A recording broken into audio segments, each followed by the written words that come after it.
We are excited to welcome you to the third in our lecture series in Owning Up to the Urban. My name is Maria Arquero de Alarcón, and I'm a faculty member at the University of Michigan. I'm in a way leading half of the group meeting today as part of the seminar Theories and Methods of Urban Design that is part of the Master of Urban Design at the University of Michigan. And I'm gonna introduce Mona, my counterpart at UVA, to let her introduce her and her group. Good evening, everyone. As Maria said, my name is Mona El Kafif. For everyone who's visiting outside of our seminars, I'm here, associate professor at UVA. I'm directing the urban design programs, and students who are joining from our side this evening are in my seminar entitled Urban Strategies, which is a core seminar for the Urban Design Certificate Program.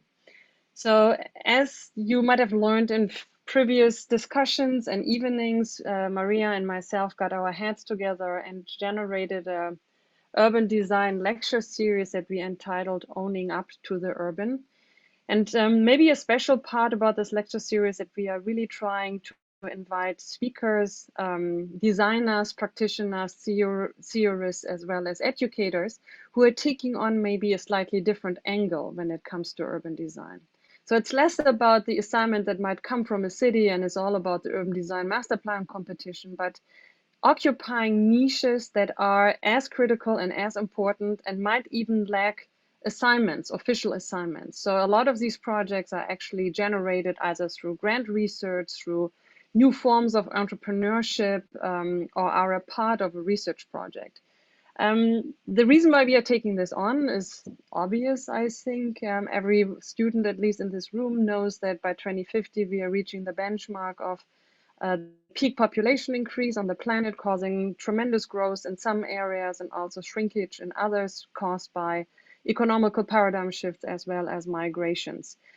So the urban question is an important one. And after having a lot of discussions with our students, it is also something that we believe is really important for designers who are educated, either coming from urban planning, architecture, urban design, or landscape architecture. And we really discovered that our students are extremely interested to take on these questions, specifically through the range of different scales in which the urban is unfolding. So we invited in our lecture series a group of speakers who are addressing these questions and generated a series of questions that had been forwarded to them. And we hope that this is causing a kind of general stage on which these projects can be discussed. We are extremely excited that most of them are actually realized projects. So we do not only have the concept that we can discuss, but also how these projects are unfolding over time and what we can learn from them. Maria is now quickly talking about the guiding questions, and then we will hand it over to the students who are going to moderate the evening tonight. So no secret, we are interested in alternative ways of practicing urban design. And in order to make sense of how all our guests are exercising exactly that, we have 6 ways of, in a way, bringing their work into conversation. One is asking about agency. How many times we discuss the agency of the designer, right? In this case, we are very much interested in knowing how the nature of the work is being defined.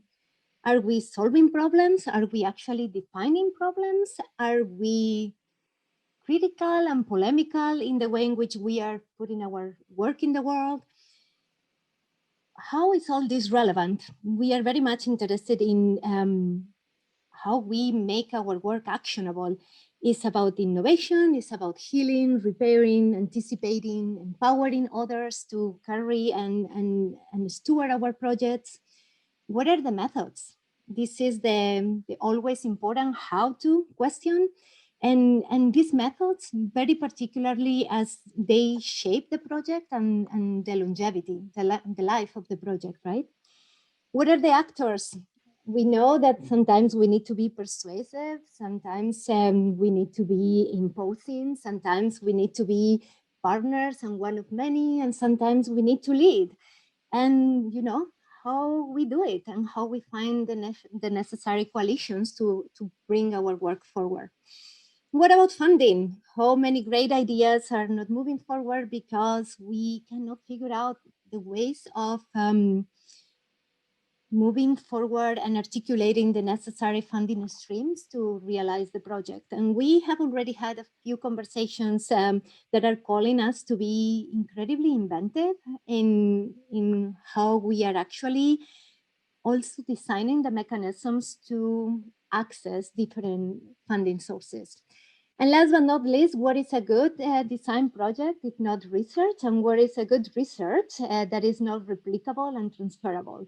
This comes back to something that is always a priority for my colleague, for Mona, discussing something that I think is very important, that is, you know, the role of the prototype in our work as urban designers, as architects, as landscape architects, as planners, right?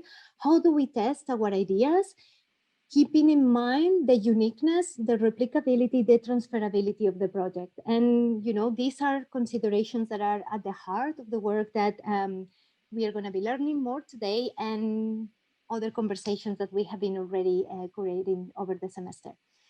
So really excited to move forward tonight and give a huge welcome to Douglas. Yeah, just once more, the overview. We have a series of guest lectures. We hope that you can join us not only for tonight, but also in the future. And with this, I just want to quickly hand it over to the student moderators. We have tonight with us Douglas Burnham from San Francisco, who will talk about Proxy, and Anmol and Stefan from Michigan, as well as Benjin, Caitlin, and Ali from UVA are taking over to introduce Douglas tonight and will also guide the questions afterwards. And again, thank you a lot to Karim, who's taking care of all the technical components tonight. Okay, I hand it over to the students. Thank you. Hi everyone, I'm Zifan from University of Michigan Master of Urban Design program, and I'm so pleased to be with all of you tonight and have the chance to introduce our guest speaker, Douglas Burnham. He's the founder and principal of Envelope Architecture and Design and a practicing architect for over 20 years. His range of experience includes residential, educational, commercial, civic, and hospitality building and renovation projects, as well as exhibition design and product design. He has been working on lots of architecture and urban projects like Proxy and PG&E, now Hunters Point. Douglas and these projects embarked on the devising new method to address urban challenges and testing them one-to-one. In today's lecture, only up to the urban is going to discuss the nature of contemporary global urban transformation. And with Douglas' lecture, we will speculate on urban design avenues that generate agency and elicit more inclusive, just and joyful urban futures. And I'm heading over to Amo to talk about his project. Hello everyone, I'm Anmol, a student of Master of Urban Design at the University of Michigan. Taking forward this week's discussions about ephemeral and kinetic urbanisms in the theories class at Michigan, today we'll be talking about a project that portrays how accommodating temporary flux can offer robust solutions for the community. Proxy is a temporary two-block project located in San Francisco, which seeks to mobilize a flexible environment of food, art, culture, and retail within renovated shipping containers. Proxy, being both a response and solution to the ever-changing urban life cycle, challenges the notion of permanence and explores how bringing in temporality can provide imagination and provocation to create new experiences. Spaces that are a symbol of the emergent reality of temporary adjustment and are elastic enough to modify and reinvent themselves for the present should be seen as the spectacle of the city. And now we'll be talking about one such transitory landscape by Douglas Burnham. Well, I'm really excited to be able to share Proxy with you all. But first I want to thank Mona and Maria for the invitation. You know, it's really Mona and I taught together at CCA here in San Francisco, and it was really great to hear from her. And she was around in the early days of Proxy.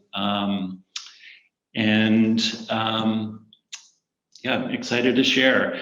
I have organized the presentation around the kind of the questions and the conceptual frames of agency, actions, methods, actors, funding, and replication. And as I'm going, because it's not really sequential, a lot of the images I'm showing will be over the kind of the full 10-year span of Proxy. Proxy has been around for 10 years. So you're gonna see things that look really different from image to image because they're not in sequence. And that's kind of one of the amazing things about Proxy is that it has really evolved over time, over 10 years, and it's still evolving. And so I'm sure we can, if it's confusing, we can get to questions at the end. So starting with agency, what is the nature of the work? Proxy is really a project that has changed our sense of our own agency as architects. We, because of Proxy, because of working one-to-one in the city, we call it a live project because it's there, it's always there. It's like when you have children, they don't go away. You can't turn it off. And it has really changed our sense of the role of the architect as really a strong creative actor and an agent of change in the creation of better cities. We created the brief for Proxy, and we basically have done everything there. We've designed kind of everything there. This is an image from the very first year. Actually, I think we were 9 months in, and so it's definitely in partial formation.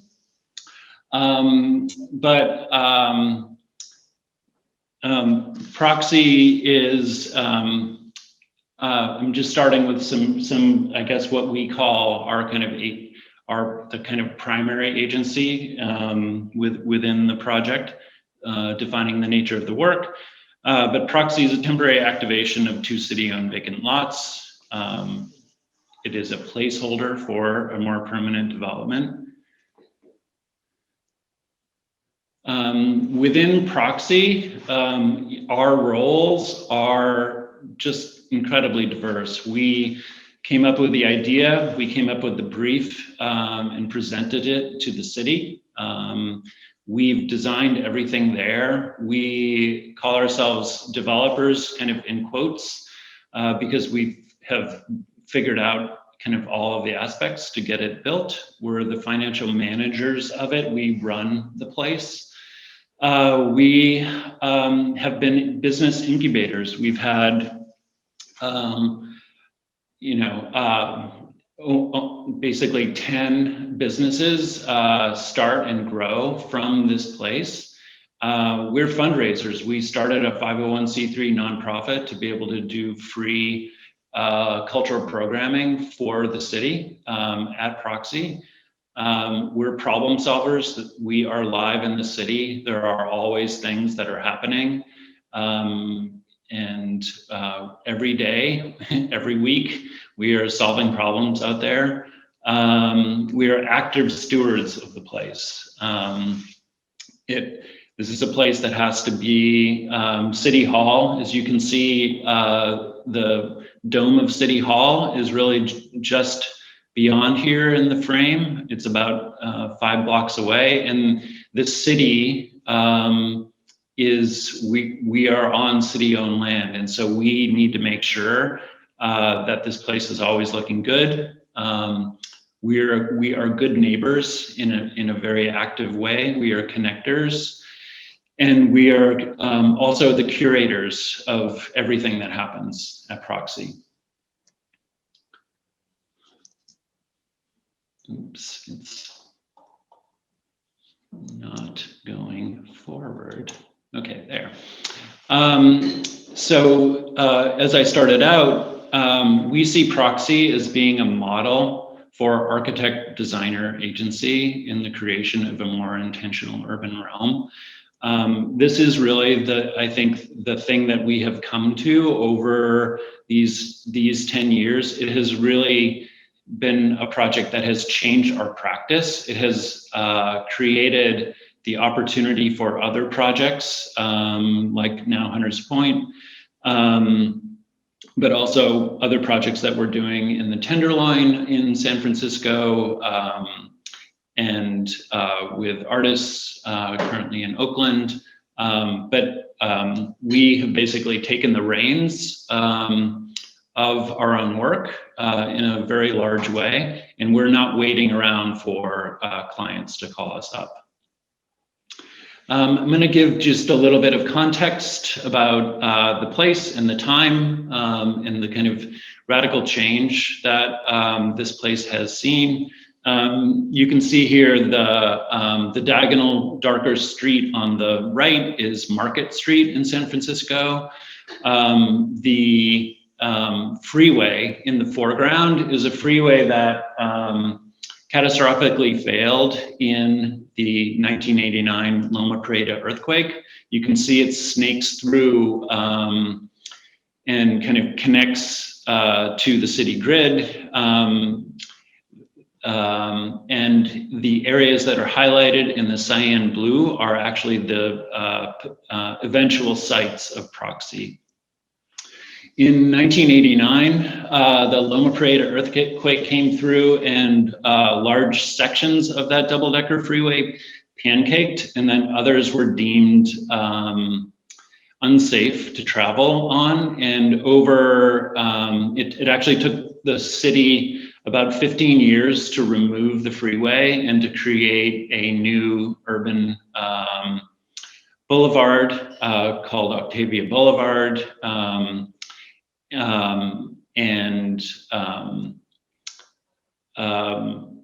That created the sites for Proxy and kind of many other things. The other thing that happened almost 20 years later was the stock market crash of 2008. And so these kind of two kind of Richter scale changes happened. What happened there is that this is the path of the former freeway in the blue, and the alphabetical numbering are all of the vacant lots that were created from the difference between the freeway footprint and the urban boulevard that replaced it.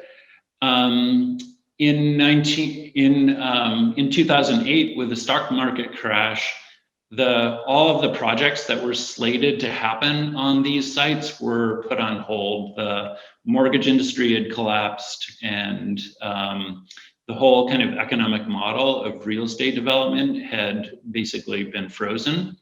And so that created an opportunity where the neighborhood went to the mayor's office and said, geez, we have a problem. We have all of these vacant lots that are snaking through our neighborhood, and we're really worried what's going to happen with them. That created an initiative through the mayor's office where they put out a very open request for proposals for any kind of interim use, temporary use on any of these 23 what they call freeway lots. And we happen to be doing a project actually right here. We won a competition on M&N for a very thin wafer residential buildings on these sliver sites. And we were actually in the mayor's office asking for whether we could put those projects on hold. The mayor's office then said, well, that's totally fine. We'll grant you an extension, but you know, the neighborhood is really worried. And you know, if you have any ideas for what might be able to be on those sites or any other site, we're open to ideas. And so, this was right after a stock market crash, and we had actually lost a bunch of work, and we're like, oh, geez, like, what can we do? But we actually started to think about it within our studio, and came back to the mayor's office and applied for the project, and we saw potential in these lots K and L, which were right next to a new park, which was a kind of plug in this new urban boulevard, the kind of end condition. And it was right along Hayes Street, which is at the time, a pretty good neighborhood commercial district. It had its vacant storefronts, but it was lively enough. And so we saw these two lots as being having the potential of being a mixture of culture, commerce, and community. That all of those things could come together on these sites. Let's see. So this is the condition of the sites before we started. They were fenced off, Lot L specifically. No one had been on since the freeway had been torn down. They put up a cyclone fence right away. Lot K was a parking lot, a kind of day use parking lot, but it was very much a kind of underutilized condition. And so this is basically the kind of the starting point of Proxy, us coming in and saying, hey, we think that we have some ideas, and kind of, what do you think about this? So just in thinking through, our actions, like, why is it relevant? We've come up with a set of 6 actions or impacts that we've distilled over these 10 years. So for us, Proxy has created a model for temporary activation of fallow land sites. It is, we have investigated the potentials of impermanence and modularity. We've incubated several micro enterprises through lighter, quicker, cheaper design values. We've iterated toward a reinstantiation of an active public realm in our city. We've created a venue for sharing diverse cultural voices. And we brought to life a treasured place in the neighborhood and built a unique destination in the city. So our methods, we use, I guess, what we call a design change, a design chain cycle that design students should be pretty well aware of, but I think that what we're doing in we're basically using this loop of starting with kind of needs finding, figuring out, who is the client here, and I guess we're the client, but we saw the client as being the neighborhood, being the mayor's office. The mayor's office kind of wanted something to happen, but they weren't really sure. And then as we moved forward and found vendors, we were figuring out our vendors' programs. Then, of course, we take those needs and we synthesize those things into designs. We then test those needs through quality control, or often trying to figure out, like, what are the difficulties or the kind of main things that need to be solved. We then either realize those things or are iterating on those things, working through agency approvals or getting them built. And then because we're working at kind of multiple scales, meaning starting with kind of big ideas and master plans, or really just loose ideas, then moving into master plans, then moving into individual projects that we're realizing one at a time. We then create a chain of really live prototyping, where each chain in the loop, we end up learning more and more and getting better and better at it. And then we just continue that from kind of project to project. So within the needs finding idea, of course, this happens at many scales with all sorts of projects by ourselves and others. But this is a great example of this is how we started with the mayor's office.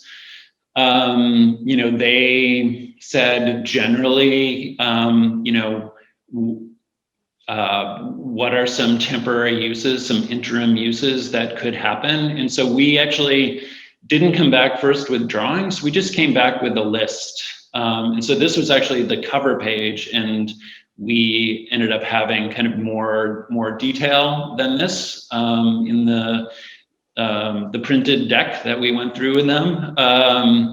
But we just kind of were throwing ideas at the wall. So we were thinking about art and food and transportation and community and retail and sustainable elements, and kind of what are things that people do in cities.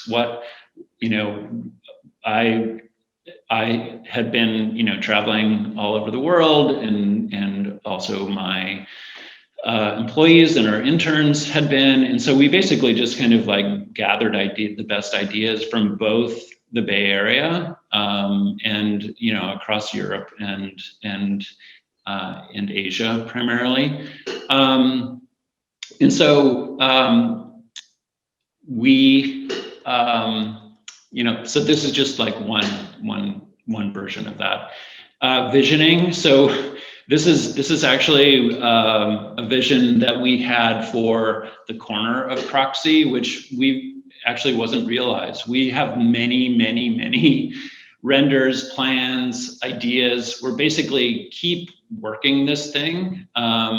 This is something that may in some form eventually get built, but it also maybe won't get built. The movie screen did get built. The other elements that are kind of more line drawings got built.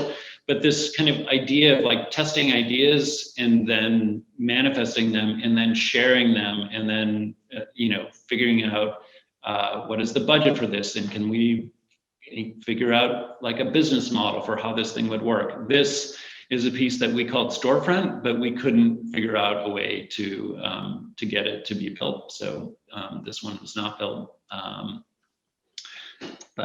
And then testing. This is not COVID testing. These were some tattoos that some sort of sticker tattoos that we had made.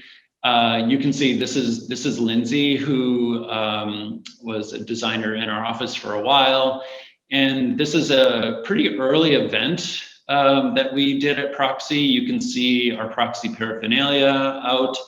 But we would use events on the site as a way to receive feedback. And so we're getting live feedback from people. We're telling people about the idea. We're saying, hey, this is this cool activation of these spaces, but we're also getting direct feedback from people. And so part of that is the kind of the fun. It's giving people, free collateral, cool posters. But really the most important thing is the conversations that you have and the kind of input that you're getting at the different stages. Realization, I mean, this more than any other project that we had done to date, we took on primarily a general contractor role. The woman on the left is Lizzie Wallach, who was an early designer of Proxy's early days and was really fantastic. This isn't just a construction administration kind of typical process where we're there and the owner and the contractor, we're all of those. we are the contractor, we are the client, and we're also the architect. And so we're very much there, realizing kind of each of the pieces. And then there's this kind of whole other piece, which is really, really important, which is communication. Communication of like, what are we doing? What is this novel idea that we have? And communication at many, many scales. Proxy couldn't exist, or it wouldn't be successful if it didn't have kind of all of these modes of communication. And so this is an early poster that we had designed. We had just had a new logo design for Proxy, and we asked our graphic designer who came up with our logo to work with us to design a poster that basically explained, who are we? What is Proxy? What are the ideas? What are we trying to do? Why is it different? Which is like incredibly important to try to not just because we wanted the place to be successful or we wanted our vendors to be successful, but because we're trying to change the city. We're trying to convince people of other ways of working. And a project like this had never happened in San Francisco before. And so I also have traveled around giving lectures. This was at the Architecture Biennale, the American Pavilion in 2012. There was an exhibition called Spontaneous Interventions, and we were a part of that. Proxy was a part of that project, and so this is a design colloquium that I'm a part of there in front of the American Pavilion. And so articulating the project to other designers is also an important part of the project. And it really does get to the kind of replication question as well.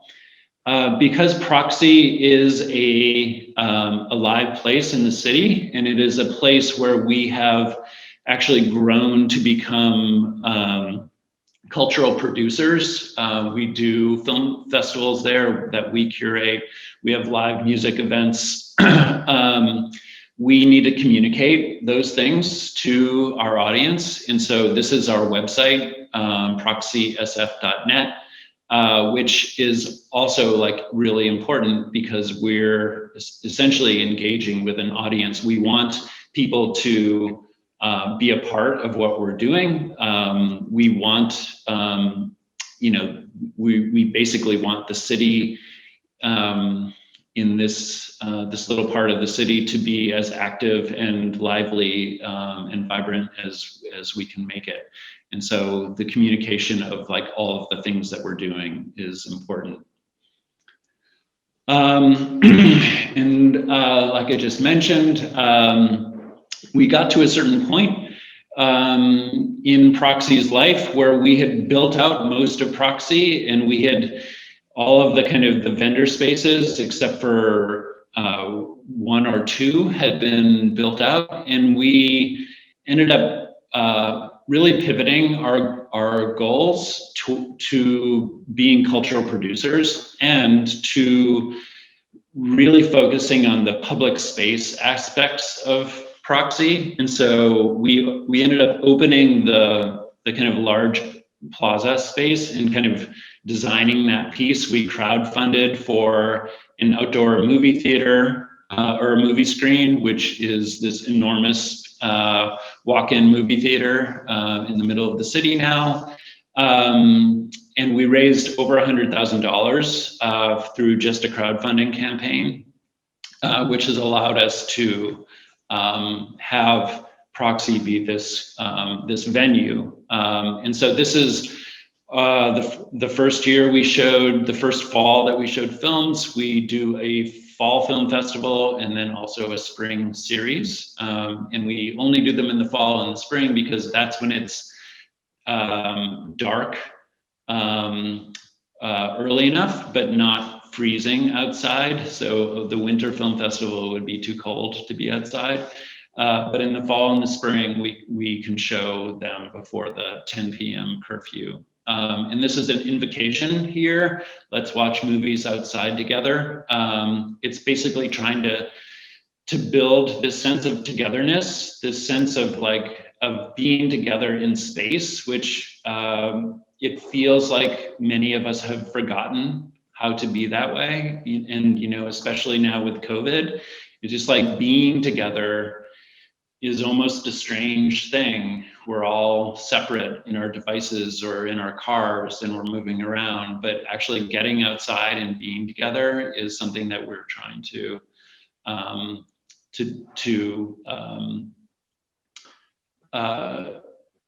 reinforce and to encourage in the city.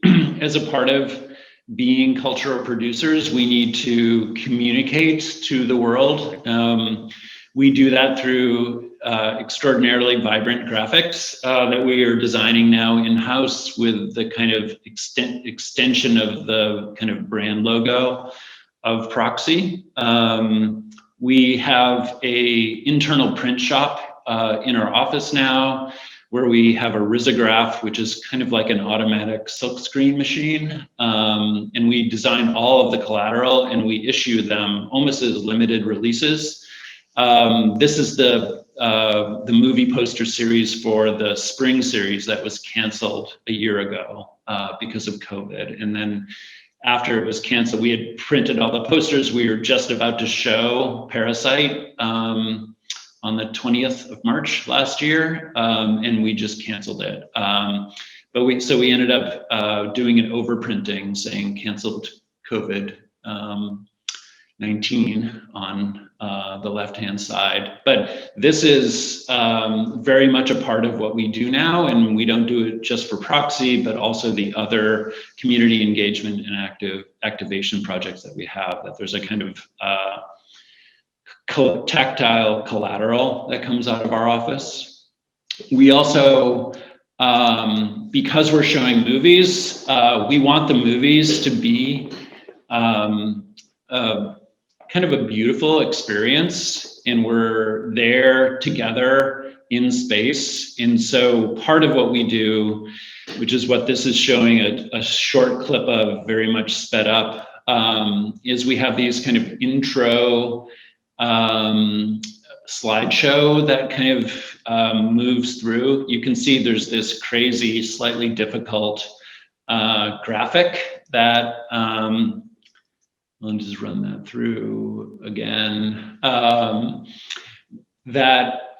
We are, super interested in when you're there. This is the full screen. The screen is like 46 feet wide and 20 feet high, and it just overwhelms you with a kind of immersive experience. And so we're actually designing these experiences at a really, really beautiful and high level, so that when you come, you're not just coming to see a movie, you're actually coming for a kind of joyful, vibrant experience. And we're designing all of those things. And then, interestingly, with COVID,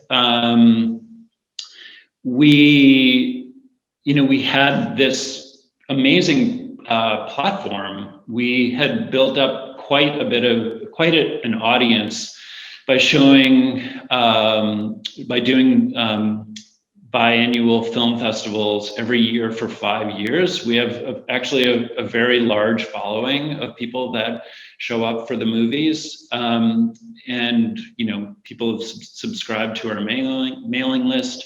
So when we had to go because of COVID, because we couldn't show films live, we ended up doing them all virtual. So we did a whole virtual film festival that happened in the spring, and we also did it in the fall. And then over the summer, this past summer, we did a kind of online publication called Proxy In Between, because we are in these in-between times, although hopefully getting out of them. And we actually used Proxy in Between as a way to dive into the history of San Francisco, of urban planning decisions.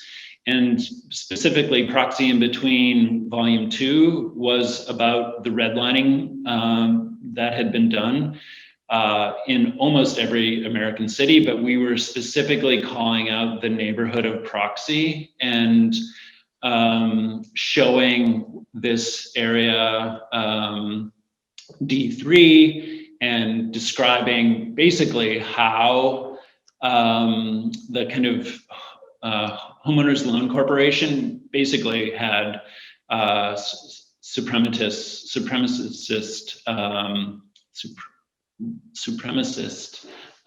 practices that were embedded in their policies. And so we've really used our platform as a platform for education of like helping people understand how their city has been created.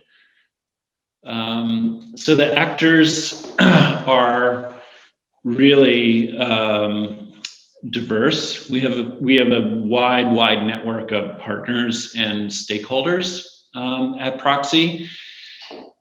First, starting out, the city, basically the Office of Economic and Workforce Development, which is part of the Mayor's Office of San Francisco, is essentially who is our kind of city contact. They're the ones who release the RFP, but we also hold a lease with San Francisco real estate. And so we have almost a kind of transactional relationship with SF Real Estate. We have a lease. We have to meet the terms of the lease. There's things we can and we cannot do. We have to ask permission for extraordinary things that we try to do. But the Office of Economic and Workforce Development is more of our partner. They are not our client. They never tell us what to do. They never have ideas for movies. But essentially, we need to communicate with them at a high level about what we're trying to do.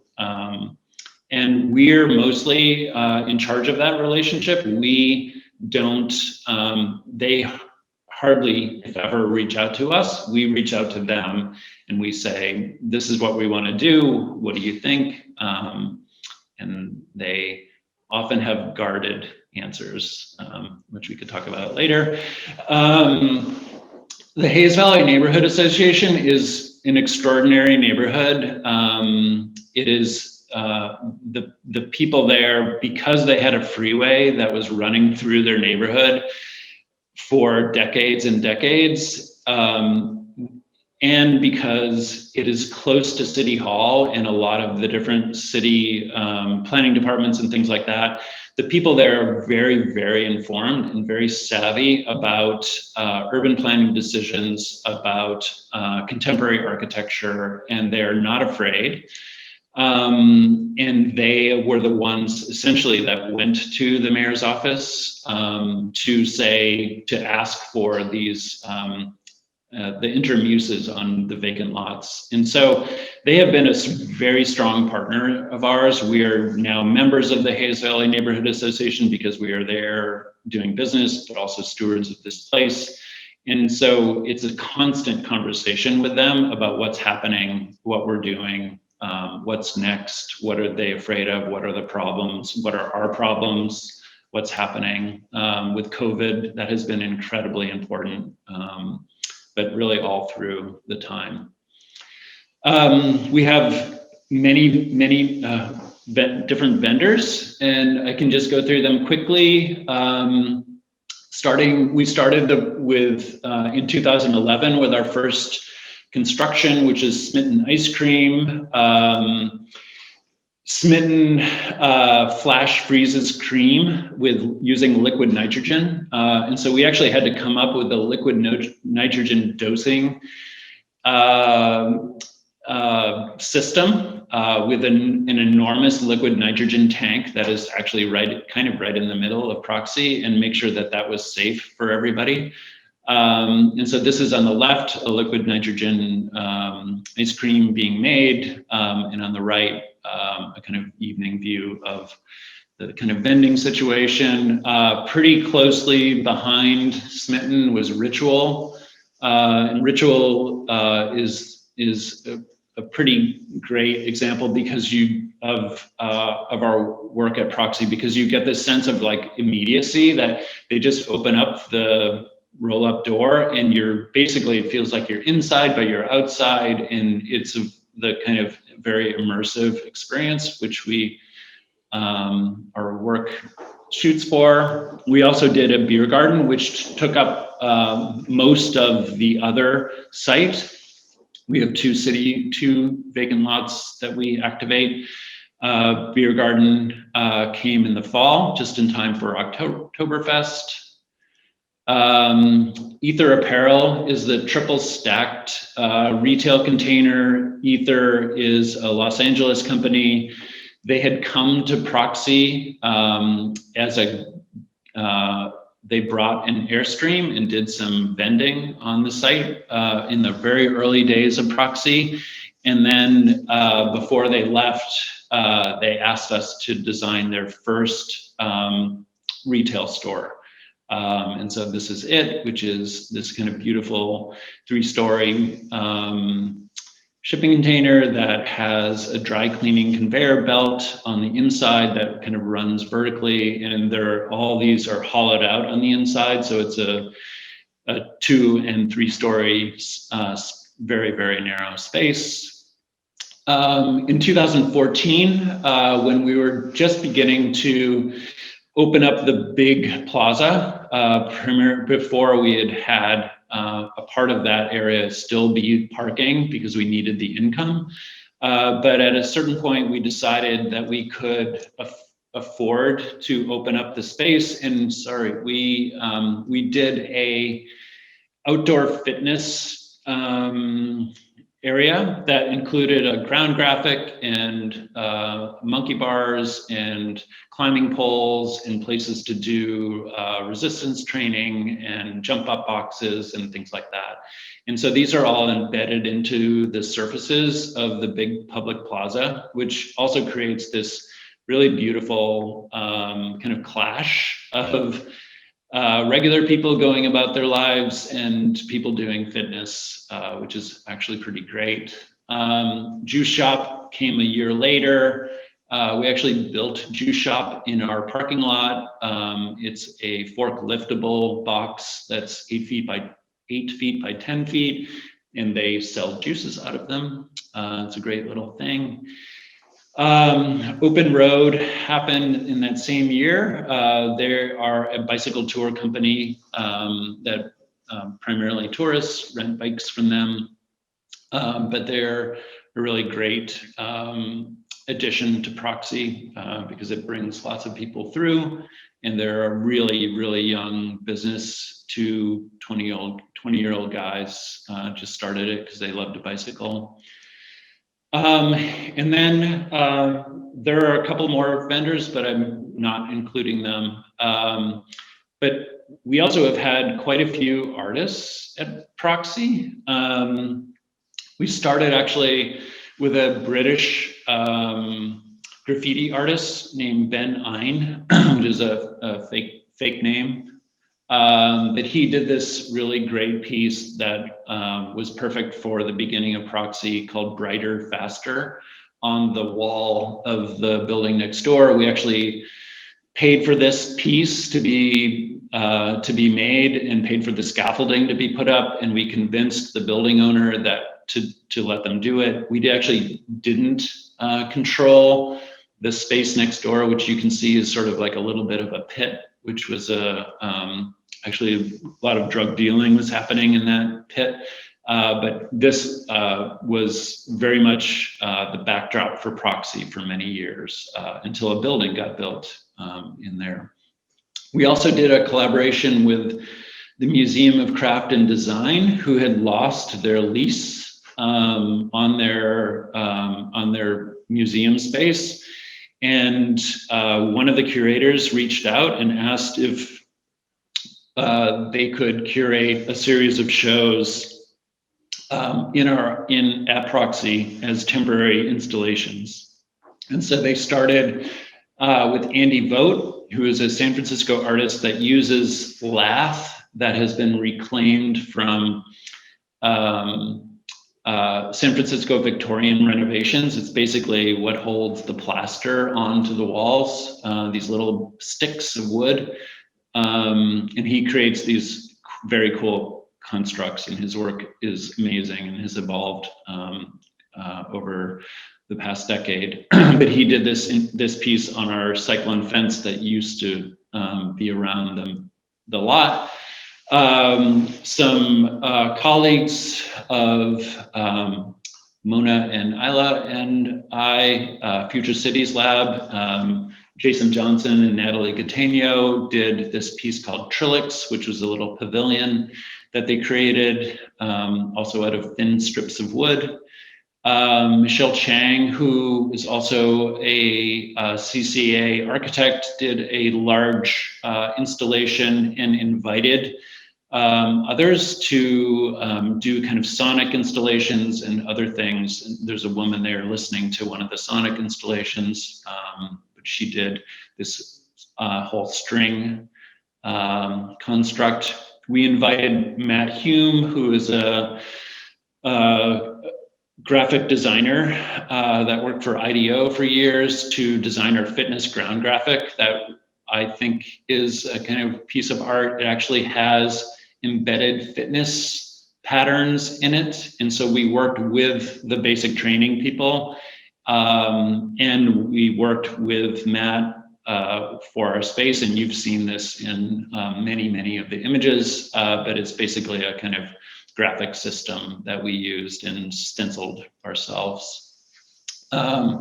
Most recently, we had John Craig Freeman do an augmented reality installation at Proxy, and also it was happening at other sites in San Francisco.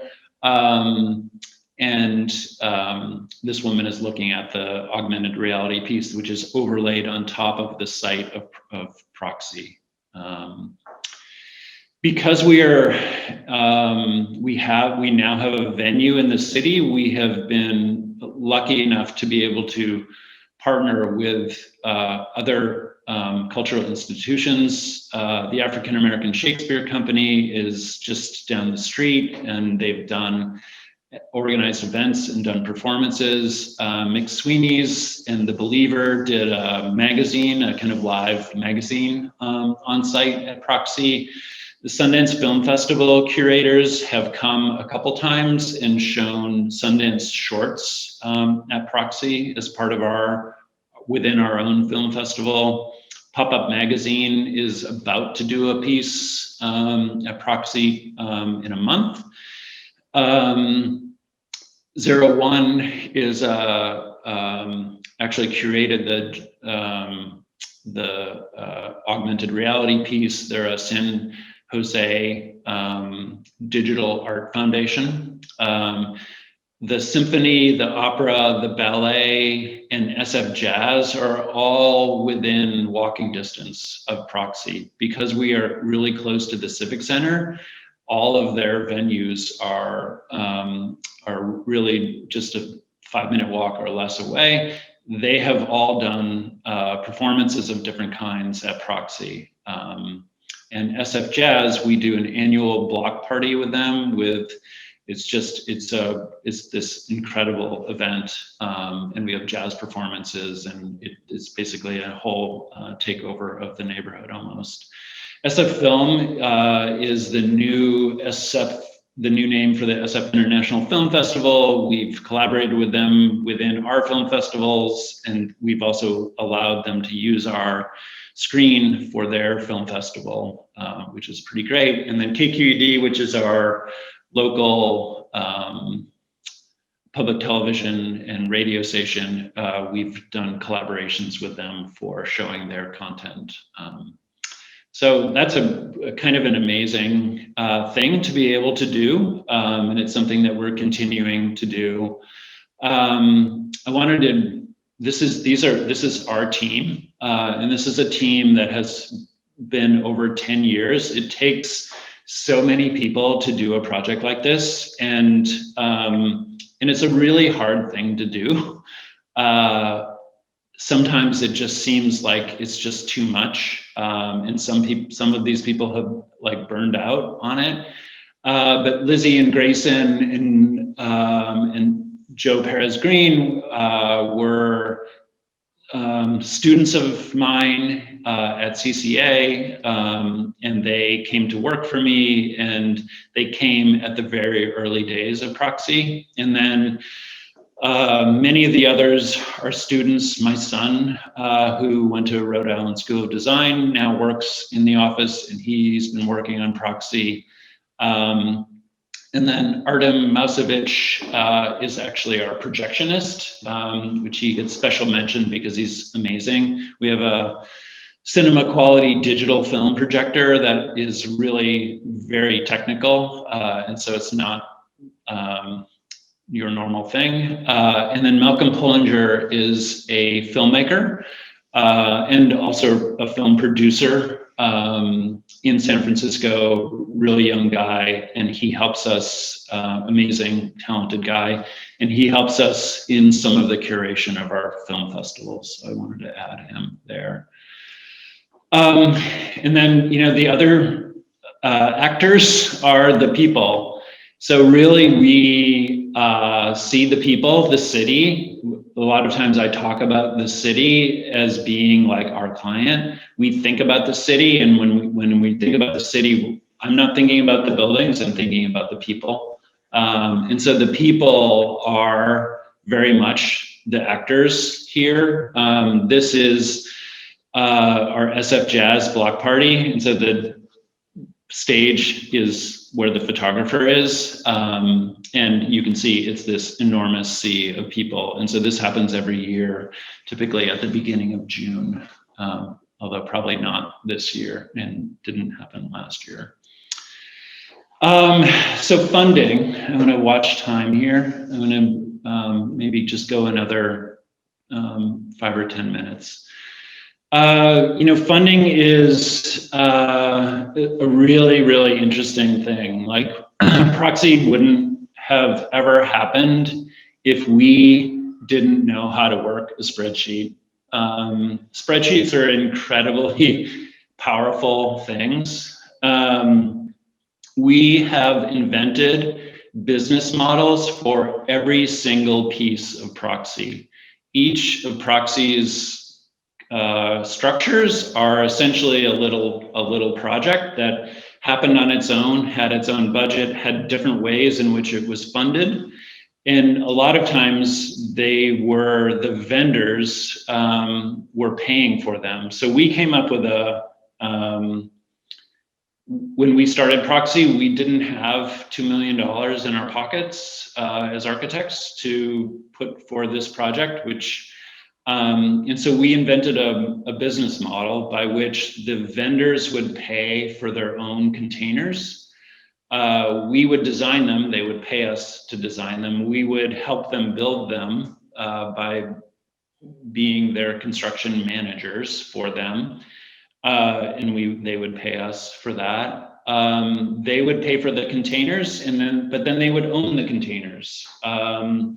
And we then came up with a kind of a way in which their rent would be incredibly low compared to rents in the neighborhood. So now Hayes Valley, which is where Proxy is, has become a very boutique neighborhood where rents for a store would be something like $10,000 a month or something like that. And so we created what we call a land rent rate. That essentially took our rent to the city, which is over, if you look at rent over on the far right, that's our annual rent to the city. And we then, of course, had other costs, but we basically tried to equal out, almost create a kind of even situation to benefit the project so that the project could be viable. This is very much not how developers would work. Typically, this is how architects do projects, where we're basically trying to we're trying to do an experiment, and all of our vendors are taking risks with us. We are working hard to help them be successful. It is also a very tenuous situation. They are investing more money than they've ever invested in a thing, and it's an idea that basically had never happened anywhere that they knew. So we had to convince them that it was worth it for them to do it. We basically compared what a retail build out would cost in a space, within somebody else's building, and we basically made sure that the projects that we did for them were always less than what that would be. And so we basically built a business model on creating tiny footprint, but robust and beautiful, tiny little stores where the space where the people were was essentially outside space, and therefore we're able to create this situation where it was actually very cost effective for them, if assuming at least a 3-year time frame, which was when we started, that was the minimum time frame for Proxy.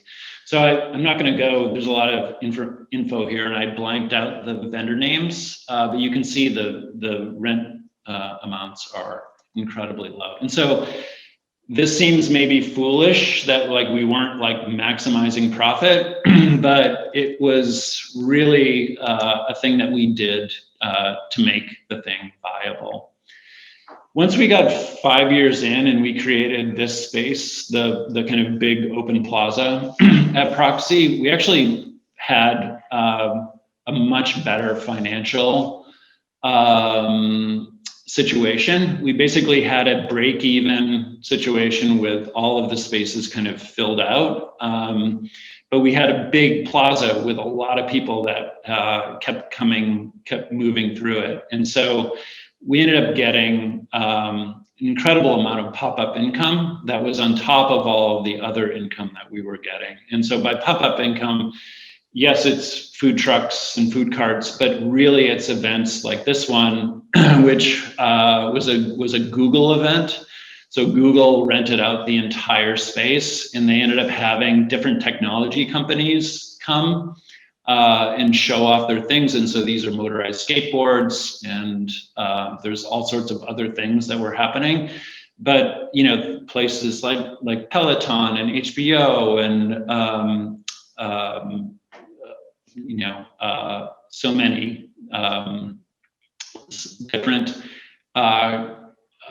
corporate pop-ups have happened in this space. And if it's a nonprofit, we'll let them do it for free. But if it's a for-profit entity and they're getting value out of it, they pay us a lot of money. And so that really allowed us to take that money and put it into the cultural programming. We also have brought on sponsors for that cultural programming. We sell a bunch of beer, and Fort Point Beer is a San Francisco beer company that's very design forward, and they like Proxy, and they basically give us free beer to sell, and they also give us money to do our film festivals. Like I said before, we started a 501c3 nonprofit so that we could do free outdoor programming. Public spaces aren't just successful on their own. They basically need care, they need content, they need things that move through them in order for them to be compelling. It's not just the physical architecture, but it's the software, as Mona would say. It's maybe even beyond the software. It's the playlist. It's the actual content that is coming through. So we figured out, before we did the switch to the public plaza and before we did the movie screen, that we really needed to have a nonprofit in order to raise funds to do the cultural programming. and then also in order to not have a huge tax burden with income. And so we channel a bunch of the profits that we would get from pop-up income into our nonprofit. That gives the corporations and individuals and businesses that support Proxy a tax break, and then it also gives a benefit to the city and the neighborhood with cultural programming. This is just an example of, Pacific Gas and Electric gave us $5,000, for one of our seasons. And so this was like a letter that we sent back to them. And so we are running a nonprofit. We have a board. There's fiscal management, but it's actually completely worth it for us. And then wrapping up, replication, I think replication is complicated.